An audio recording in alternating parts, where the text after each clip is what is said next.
Vi skal så finde fordoblingskonstant for en tilfældig graf, der har overskriften fx er lige med b gange ax.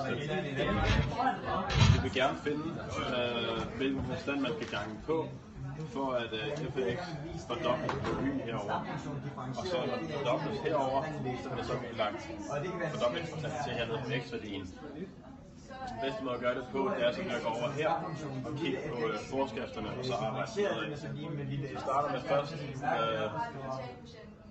det der sker hernede, det er at man tager f af x plus t2, fordoblingskonstanten, og det er så lige med, deroppe nemlig, så det er lige med 2 gange f af x. Det skriver vi så ud, sådan så det kommer til at være den forskrift, vi ser heroppe. Så der står b gange a opløftet i x plus t2 er lige med 2 gange b gange ax.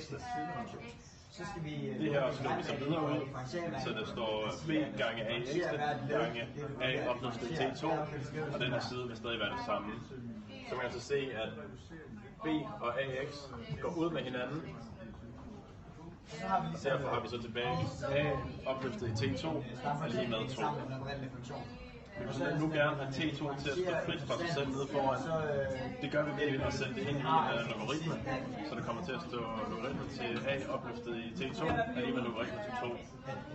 Og så på grund af logaritmeregnereglerne, så må vi så sætte det, som a er opløftet i, altså t2 i det her tilfælde, det kan vi sætte uden for logaritmen, så det kommer til at stå t2 gange logaritme til a er lige med logaritme til 2.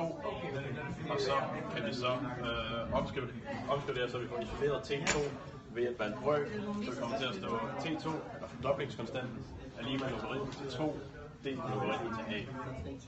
Det er samme princip, man bruger, hvis man skal finde halveringskonstanten. Se herover. Så er det igen startet herfra, men så i stedet for, at vi skriver t2, så er det t1,5. Det er bare fuldstændig samme fremgangsmåde, og så ender man så med det her, hvis man skal finde halveringskonstanten.